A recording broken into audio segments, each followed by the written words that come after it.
Good morning, everyone.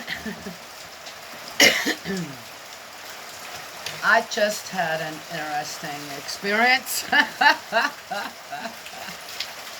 with a guy that decided to become a rap singer now. And I listened to the song, and it was about Jesus, and it was about this, and it was about politics. It was about, no doubt, one's own selfish propaganda. And my heart just sank. I was so sad about it. And first thing I did, thank God I didn't see that on my birthday. I would have had a bad day. Yes, it's an important person in the world. One thinks it can't get any worse, and then it just does. So, my question out there is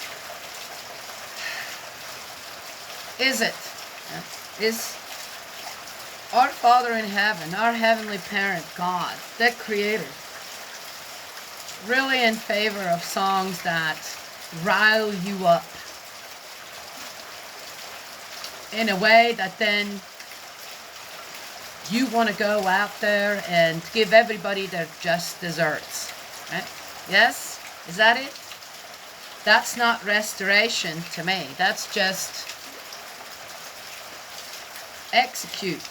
Execute when necessary, yet never look at the bigger picture. Know the life that the people are leading, what their life story is, and just decide that on the surface you're no good, you're bad, and that's my final decision, and I should be able to defend myself in the most fatal way. Is that the kind of songs that we respond to? Yes, rap songs. What do rap songs do? What have they done for a long time? This one's not any different. And then I'm thinking, okay, what's the opposite of that? You had a bad day. That's a song. If you guys don't know it. And then there are, it's amazing to me on how groups out there with that deep heart and love for God, it just exploded, right? They're, what are they called? Well, anyway, so many groups out there, and they have these amazing songs in all different kind of genres that encourage you to do what? To just have this relationship with God, right? Yes? Experience that deep heart of love and excitement. And even, I see so many videos of little ones, right, who know that the parents obviously in a home, in the car, they have these devotional songs, not just hymns, as I said, hip-hop songs, and I've even heard a couple of really good rap songs that sounded different to me, okay, when it came to all that. And even rock songs, and hard rock songs, where, oh wow, this is where there is this heart in there that the music, the lyrics just touch your heart, and it lifts you up, and you want to be better than you're being, or you see the path in front of you, right? Yes, isn't that the truth? But this wasn't one of those songs. And but it's going to invite people into this realm of who's stronger, God's gentleness and love for the world and mankind, or that you need to stay upset for what's not going right out there, and have then that excuse to act in a way towards others that disagree with you or aren't living the life that, you know, whatever, and not acknowledging someone with a bullet crown that's now called the bullet head king or something. It's like, what? And some people are going for it. Like, so in that realm, with a song like that, and many other songs out there that entice you into, even love songs can have this enticing feeling of, oh, I deserve that, I want that, right? And yet you already know that's not how it works, right? That's first of all, very intimate. Doesn't, right? Why do you have to tell me that? Right? Every person in a relationship experiences intimacy in their own way with that other person. And no one else should interfere with that. Or that your mind suddenly has this idea in their head that, oh, that's how it should be, and it's not like that, so this can't be right. You see? Songs can destroy you, or they can really lift you up and make you, as well. Song is a beautiful thing. If executed with a deep heart of understanding what our purpose of life is. And our purpose of life should be always to bring our Creator, our Heavenly Father, our Heavenly Parent, God, money to joy. Yes? Then we have to ask yourselves, if you're attracted by certain really deep, or dark, not deep, deep dark genres in music, who are you following? What are you following? Yes? I had to mention that. Couldn't get away from it. It's like, oh. Had a great birthday, by the way. Oh, it was... I don't expect anything on the birthday. Oh, not because, oh, then I don't have to be disappointed if they... No, I love my birthday just because it's my birthday. And if it's just me and the creation and the embrace of my Heavenly Parent, I'm good. I think that kind of attitude suddenly gets certain things moving around me. And I have to tell a friend of mine, Eldridge, if you're still watching the videos, we haven't talked in a while. My husband brought me home I needed a new, or I needed a nicer cutting board, and he brought me home a cutting board from South Carolina, North Carolina, visiting his brother, and it's made by veterans, and I just love it.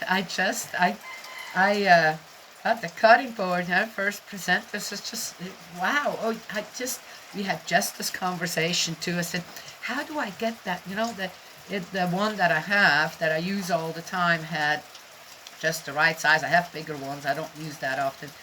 And it started to have these dark spots on the end, you know, and it's one of those things. Doesn't bother me. I clean my cutting boards and dishes really well, use a little bleach on it, so I'm not worried about contamination, bacteria, or whatever, but it just wasn't looking all that great anymore. I had it for many, many years, and we had this conversation. He goes for a trip, comes back, and brings me back this absolutely beautiful cutting board made by veterans.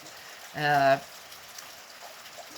I was just, my heart just, it was one of these amazing things again where I see the, you know, veterans, what they go through when they go to war, and the just mental trauma that they go through, and then they come back and they get involved in this creating just these.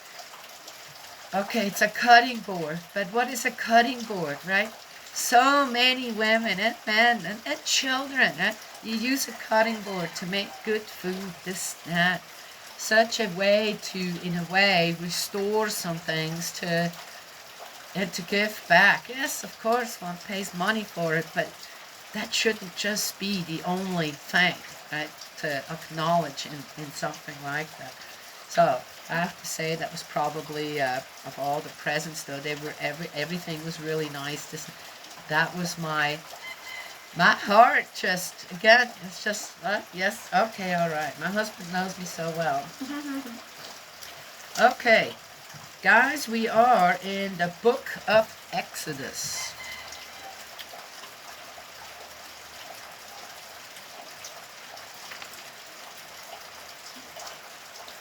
Exodus, the liberation from Egypt, Israel in Egypt, the prosperity of the Hebrews in Egypt. These are the names of the Israelites who went with Jacob to Egypt. Each of them went with his family: Reuben, Simeon, Levi, and Judah, Issachar, Zebulun, and Benjamin, Dan and Naphtali, Gad and Asher. In all, the descendants of Jacob numbered 70 persons. Yes, they stuck with that number. Joseph was in Egypt already. Then Joseph died, and his brothers and all that generation. Oh. Did Joseph die before everyone else? That's interesting. But the Israelites were fruitful and prolific. They became so numerous and powerful that eventually the whole land was full of them.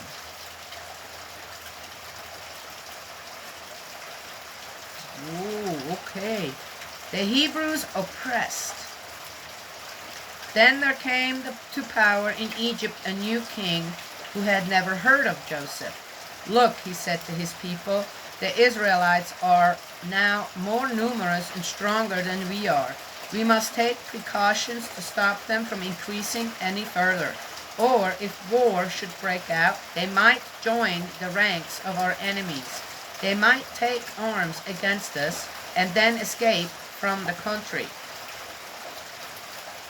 That's an odd one. That's almost like a fallible sentence. They might take arms against us and then escape from the country. If they're so worried, why didn't it? Oh, okay, all right. Also, as far as I know, whoever, when a new pharaoh or a king comes into power, then they know the Chronicles, don't they? What, this one didn't know about Joseph? How weird is that? And what is going on behind me?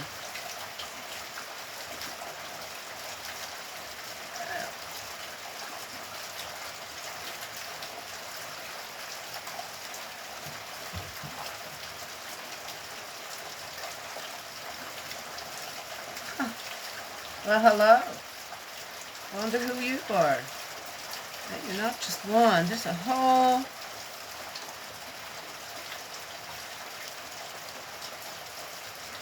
I don't know if you guys can see that.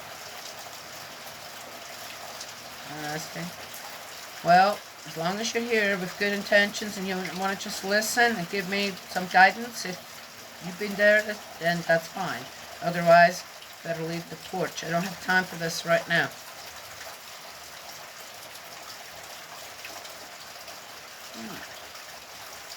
Accordingly, they put taskmasters over the Israelites to wear them down by forced labor. In this way, they built the store cities of Pithom and Ramesses for Pharaoh. But the harder their lives were made, the more they increased and spread, until people came to fear the Israelites. So the Egyptians gave them no mercy in the demands they made, making their lives miserable with hard labor, with digging clay, making bricks, doing various kinds of field work, all sorts of labor that they imposed on them without mercy. Okay, so the Israelites sound like they were just there, they lived there, and they just followed. So if they were able to do all that, the Egyptians to the Israelites, that would already mean, no, they're not having any kind of, not going to uprise. They're actually taking your abuse, right? That's an interesting one. Something's going on my porch. I'm not sure what it is. I'll deal with that later.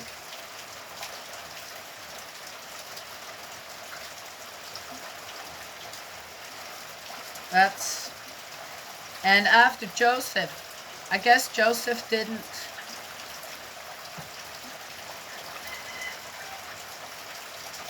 I don't know, neither of his brothers were willing to work together with the Egyptians. And Joseph, didn't try to teach them on how to get along with them and then have a good relationship with the next pharaoh? I'm not sure what actually happened here. The fear. The fear of what? Someone taking over what is yours. And then reacting in a way towards that with being the oppressor before someone else oppresses you. It's an interesting one. The king of Egypt then spoke to the Hebrew midwives, one of whom was called Shiphrah, and the other Puah. When you attend Hebrew women in childbirth, he said, look at the 2 stones. If it is a boy, kill him. If a girl, let her live. But the midwives were God-fearing women and did not obey the orders of the king of Egypt. Well, thank God. Oh, this is how Moses came to be, but allowed the boys to live. So the king of Egypt summoned the midwives and said to them, what do you mean by allowing the boys to live? The midwives said to Pharaoh, Hebrew women are not like Egyptian women. They are hardy and give birth before the midwife can get to them. For this God was good to the midwives, and the people went on increasing and growing more powerful. And since the midwives feared God, he gave them families of their own. Pharaoh then gave all his people this command, throw every newborn boy into the river, but let all the girls live.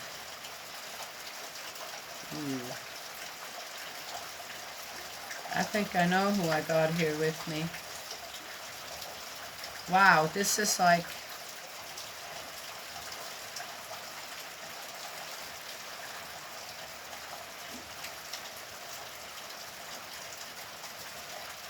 I see disturbing things about young people, especially girls, young women, who keep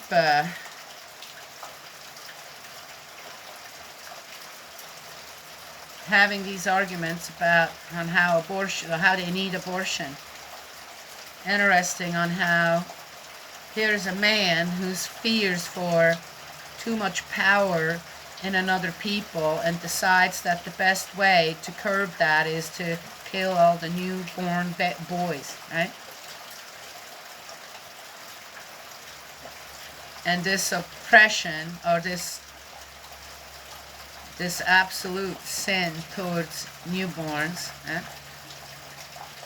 now has escalated into not just boys but girls need to be killed as well when not desired. Okay? Isn't that something interesting?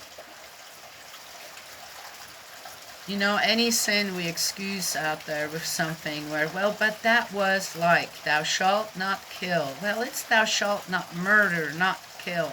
It'll escalate into a greater, even greater. It gives room for greater sin. It's just the boys to begin with now, and it doesn't matter if it's a boy or a girl, if not desired. How are all them people out there so bang-ho about abortion, not like this Pharaoh, Egyptian Pharaoh? For what reason? Yeah, interesting. Okay. Oh, that's the end of the first one. Wow.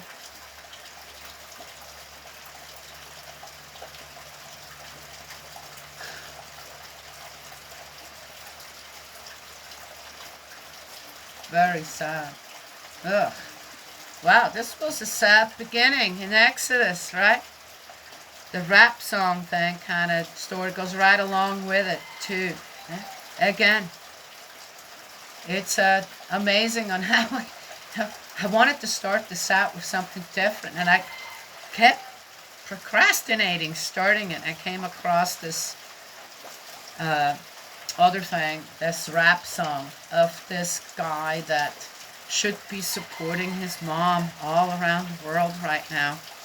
And he's making rap songs to entice people into being willing. Right? We don't want to be oppressed. It's the same thing. We don't want to be oppressed, right, by others. We want our rights. This and that. For example, the Second Amendment, to bring certain people to justice that need, and we're gonna. And the rap song entices us to do what? Nothing different than this Pharaoh is doing, because he's afraid. He's scared that. Well, they've become too numerous.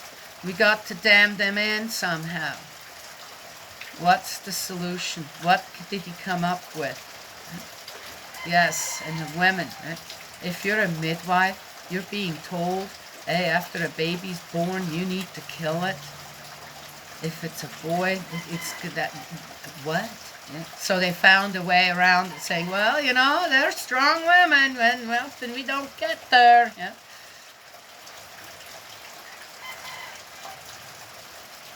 And now we have what? Doctors have a lesser conscience than midwives. And they're fine with aborting children, with a heartbeat, children that are almost up, or already would be viable to live. If, let's say it was a premature birth or something, and they have no problem on taking those babies out of the mom's womb because the mom desires to do so. And society, many in society approve of that.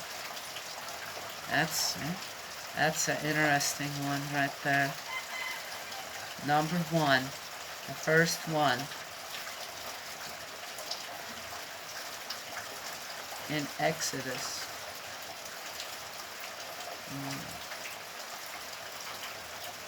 Okay, well, I'm stunned now. I'm stunned with what I experienced this morning, and then the Bible reading, and the similarities. Some of the things that are going on today. So my last